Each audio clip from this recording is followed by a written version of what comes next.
Mandi aja kadang-kadang susah, harus nyari air dulu. Justru kan kalau setiap hujan saya nadangin air terus buat mandi, nyuci piring, nyuci baju. Kalau kemarau ya mau nggak mau, kadang-kadang air sumur. Air sumur kalau lagi bagus, sekarang airnya hitam bau. Di sini memang minim sih air ininya, air bersihnya gitu. Jadi mereka kalau ada hujan itu bukannya malah takut kebanjiran apa bukan, jadi malah senang karena dapat air bersih inilah. Dengan adanya prototipe ini kan seperti prototipe ya, bisa mendorong warga berinisiatif untuk memanen air hujan untuk memenuhi kebutuhan mereka sehari-hari. Apabila dikerjakan secara bersama-sama atau dilakukan bersama-sama, ini akan mendukung konservasi air secara berkelanjutan sehingga mereka nantinya akan lebih mandiri untuk memenuhi kebutuhan air sehari-hari.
Paling 2 meteran. Ini mau untuk ini aja, buang air aja. Paling buat cuci kaki aja, buat ini di piring ya ini. Di piring, cuci baju di sini. Kalau untuk ini mah, kalau untuk mandi mah air ledeng, air pikul. Masak juga pakai air ledeng, air pikul juga. Ya kalau air yang bersih itu susah. Paling belinya air gerobakan yang pikulan itu.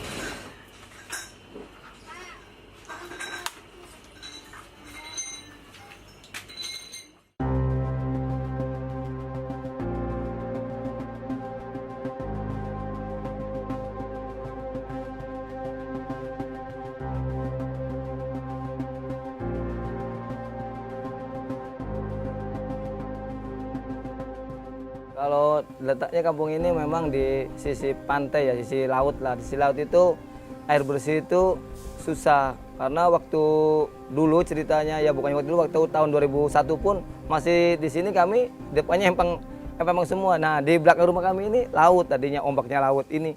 Yang belakang sini kena ombaknya laut kami ini. Tahun 2001 sampai tahun berapa itu ada penginian jalan di pembuatan dermaga baru yang itu dermaga 2 itu. Tahun berapa ya itu? Saya kalau kurang lebih ingatnya saya itu tahun 2004 apa tahun berapa itu. Nah itu baru, udah sekarang ini jadi daratan. Semua yang tadinya empang-empang ini sudah menjadi daratan. Tapi masih krisis air bersihnya memang masih minim. Kecuali pakai gerobak ya, karena di sini kami punya pelanggan-pelanggan gerobak gitu.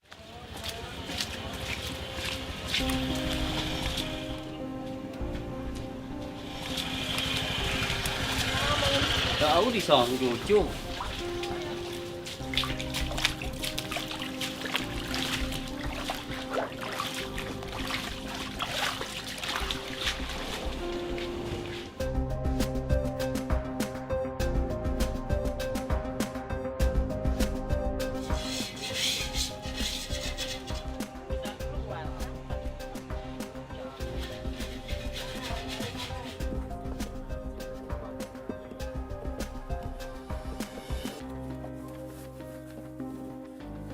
Kalau di sini mah memang nggak ada air. Air itu dari itu di apa namanya di tangki-tangki itu kan di penampungan itu, belinya di penampungan.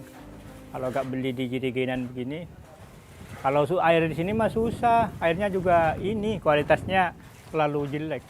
Kalau perharinya sekitar 10 jerigen.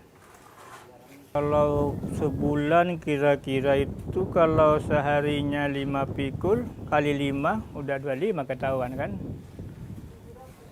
Itu sekitar 750 itu per bulannya. Lumayan, bukan berat lagi, lain lagi. Baru airnya doang itu.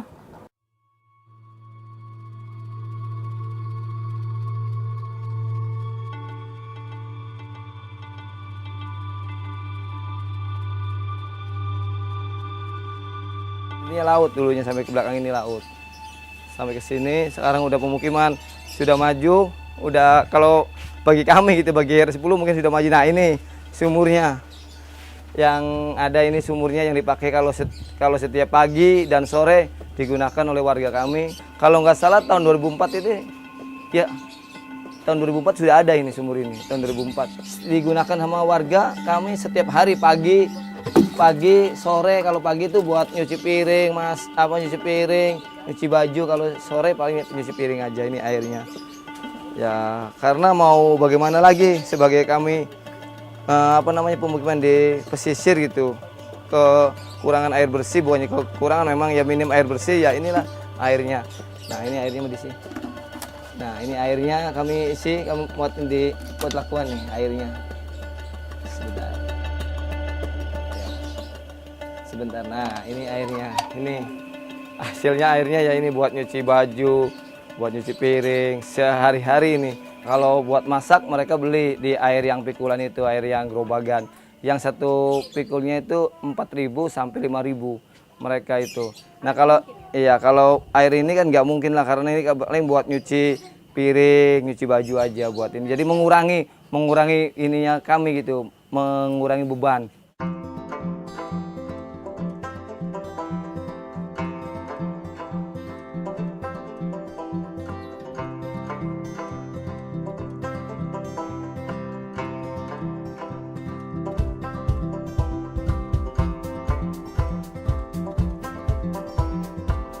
Nah, ini satu lagi nih, ini sumurnya warga. Mereka untuk ini di dalam sih pakainya pakai sanyo. Ada satu lagi nih, karena hampir semua rumah mempunyai kubangan air, sumur air. Nah ini airnya. Nah ini kita lihat, boleh kita dilihat ini airnya nih. Setiap warga kami pasti mempunyai sumur gitu. Ini sumurnya. Oke ya, di sini ya adanya sumur-sumur ini karena buat nyimpenin air ya, mereka ini penampungan airnya pakai blong. Jadi ada aja penyakit malaria, demam berdarah gitu, karena pakai blong sih gitu, pakai blong-blong begini, pakai kopak-kopakan air. Iya, tempatnya bersarangnya nyamuk gitu. Paling kalau lagi musim penyakit ya penyakitnya malaria apa.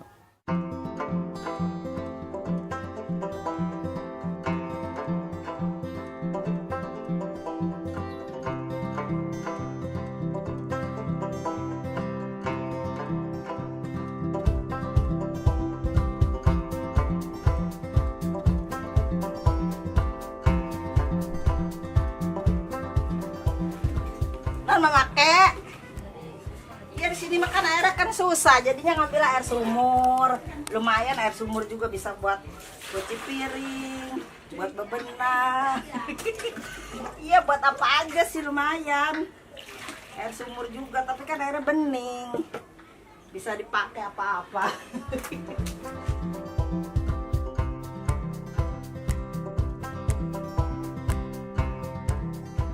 Kualitas air di sini ya karena di sini kan kalau gali apalagi 1 meter 2 meter, setengah meter pun sudah ada airnya. Iya, setengah meter pun sudah ada airnya. Cuma airnya ya tetap nggak bagus lah ya, namanya kita juga takut ya. Karena di sini kan kita menggali lubangan buat air bersih itu karena ada yang di sini belum ada got. Ya, kita ini belum ada saluran air.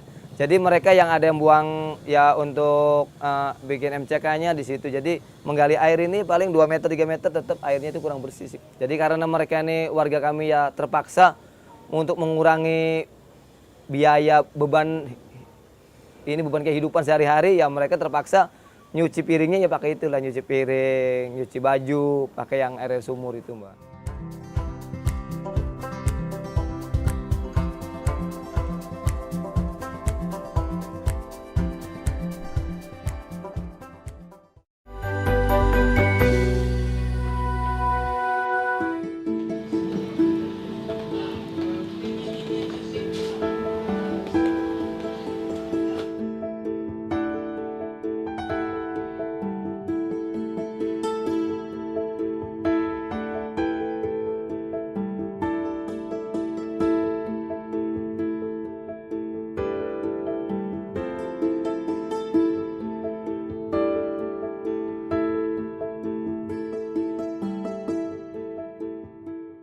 kalau musim hujan ya mereka ini warga kami menadakan air hujan gitu yang dari talang-talang. Ya ini contohnya nih. Contohnya ya ini kayak mereka ini kalau hujan ya cuma ini sih udah ada yang sebagian udah dipakai buat nyuci baju, ada yang buat masak karena kalau air hujan nih bersih. Kalau kata kita orang sih bersih lah. Mungkin ya kalau kata orang-orang yang lain memang kurang bagus sih. Cuma bagaimana lagi namanya kita kebutuhan setiap harinya ya inilah kita pakai.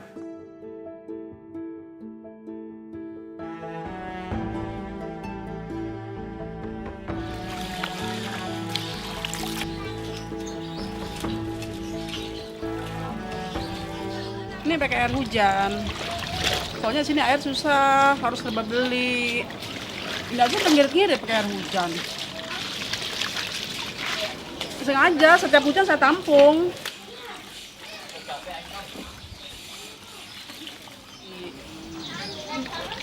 Mandi aja kadang-kadang susah, harus nyari air dulu. Justru kan kalau setiap hujan saya nadangin air terus buat buat apa?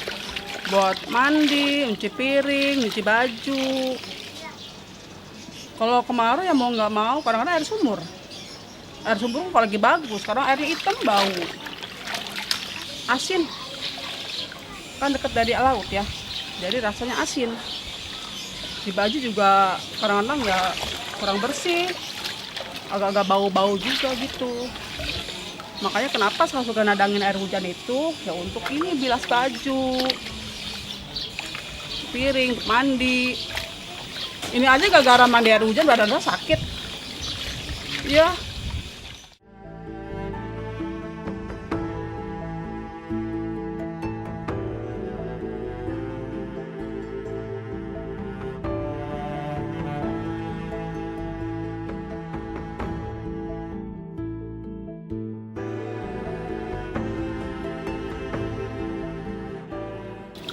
Saya satu hari dibikin ngirit ya. Dibikin ngirit 5 pikul ya. 5 pikul loh untuk 3 hari. Itu dibikin ngirit loh. Soalnya satu pikul kan 5.000. Satu pikul. Kalau 5 pikul berapa? 25. Itu dikalikan 1 bulan. Saya kerja kuli lah. Gaji nggak seberapa. Ya dibilang pasti berat ya. Namanya hidup. Air kan kebutuhan. Mau nggak mau harus dibeli. Kita kan harus minum pakai air, mandi pakai air, semua pakai air. Ya buat berat, kalau mau dirasa pasti berat. Itu mau gimana, mau teriak-teriak? Kan nggak mungkin. Ya diem aja lah. Bersyukur aja saya.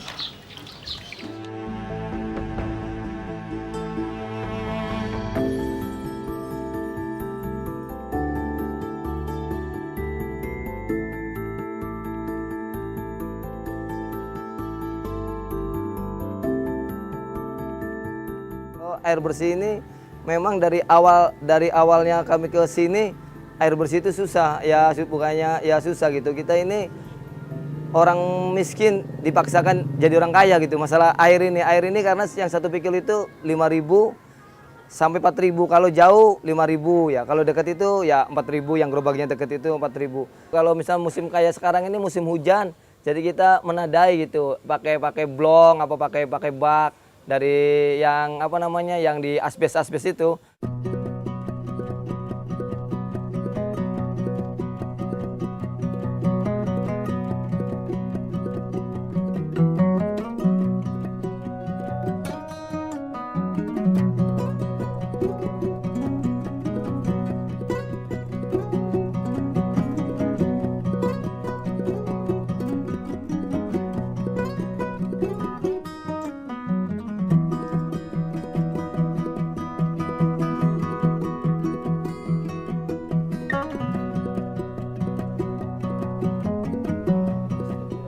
Harus dikuras.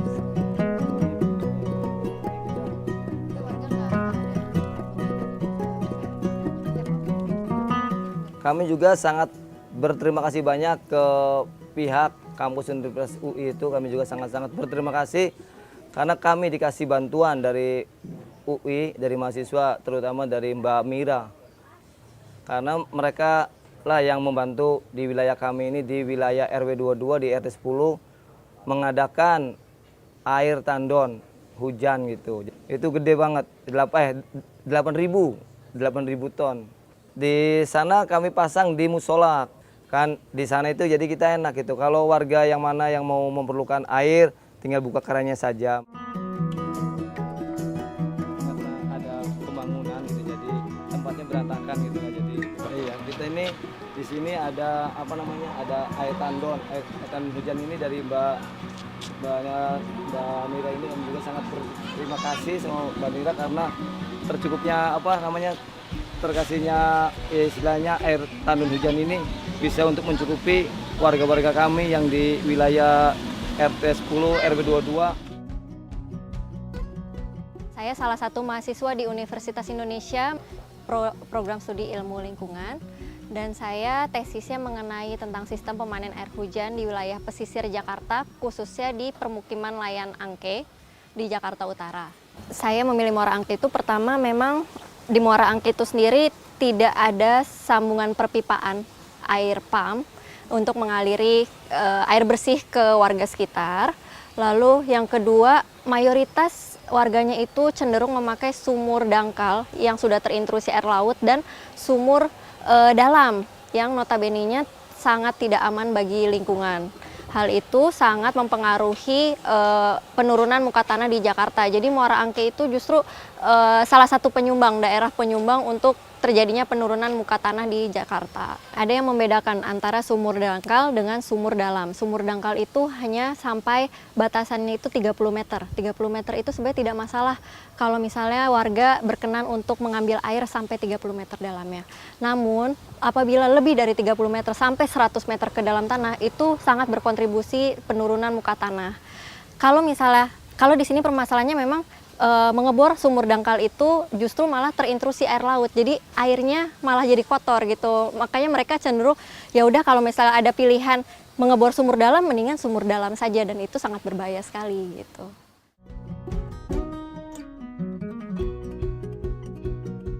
Karena di sini krisis air bersih dan kita melihat alternatif solusi lain itu adalah ada sumber air baru yang salah satunya itu air hujan, itu sangat potensial sekali untuk dimanfaatkan. Air hujan itu yang memang sebagian besar kalau tidak ada penampungan ini, air itu hanya turun langsung ke drainase dan itu dialirkan langsung ke laut dengan sia-sia gitu dan tidak dimanfaatkan.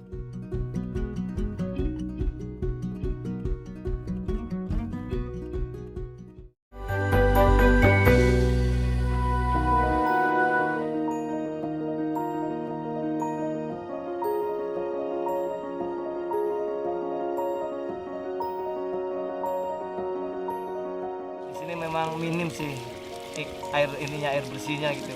Jadi mereka kalau ada hujan itu bukannya malah takut kebanjiran apa bukan, jadi malah senang karena dapat air bersih inilah. Hasil panen air hujan di Muara Angke.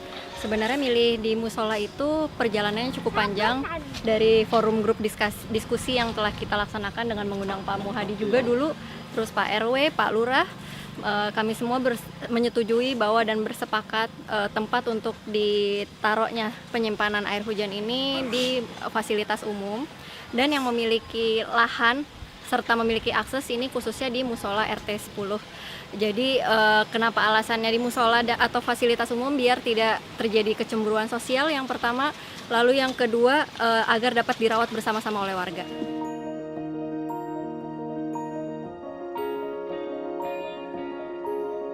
Kalau sistem penyaringan itu sebenarnya di sistem pemanen air hujan itu terdapat 3 jenis penyaringan. Yang pertama, penyaringan kasarnya itu sudah ada di bawah talang persis.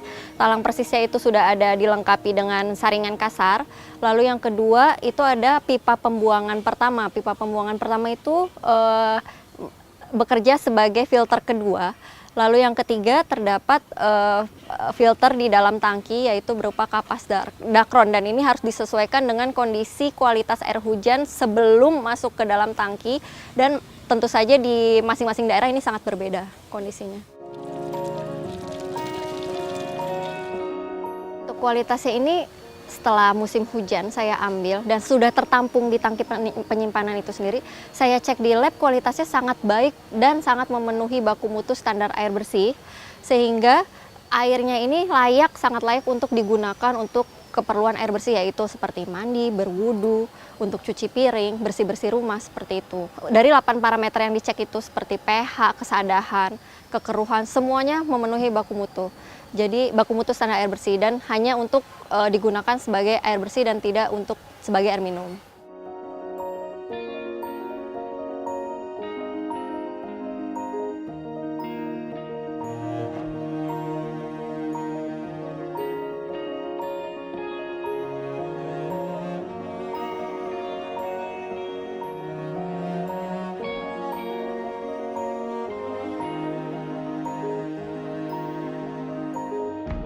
Bagaimana kalau musim kemarau? Nah, sekarang kita di sini permasalahannya itu karena mereka rata-rata di sini itu pertama harus membeli air pada saat setahun penuh dan setiap bulannya. Lalu jika mereka tidak membeli air itu mereka menggunakan air yang sudah tercemar atau berkontribusi penurunan muka tanah, justru malah pola pikirnya kita balik gitu. Justru saat musim hujan lah mereka berpotensi untuk men-saving pengeluaran mereka untuk membeli air, seperti itu. Lalu pada saat musim kemarau itu sendiri, harapannya adalah saat penampungan ini dapat menampung air saat musim hujan, mereka dapat menggunakan air itu di bulan-bulan kemarau. Jadi kayak saving air di musim hujan untuk digunakan di bulan kemarau, walaupun tidak 100% bulan kemarau itu dapat tercover. Kayak gitu.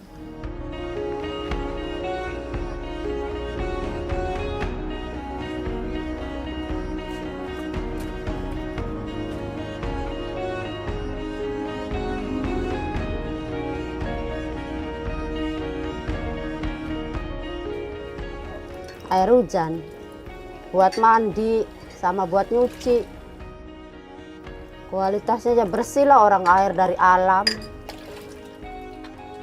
Kalau musim hujan kan kita kan pakainya air hujan aja. Kalau lagi nggak musim hujan ya beli air.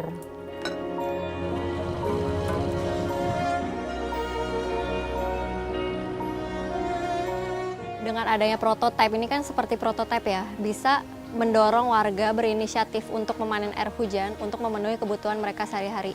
Apabila dikerjakan secara bersama-sama atau dilakukan bersama-sama, ini akan mendukung konservasi air secara berkelanjutan sehingga mereka nantinya akan lebih mandiri untuk memenuhi kebutuhan air sehari-hari. Harapannya justru tetap fokus pemerintah untuk menyediakan pelayanan berupa sistem perpipaan menyeluruh dan bergerak cepat untuk melayani seluruh warga di DKI Jakarta.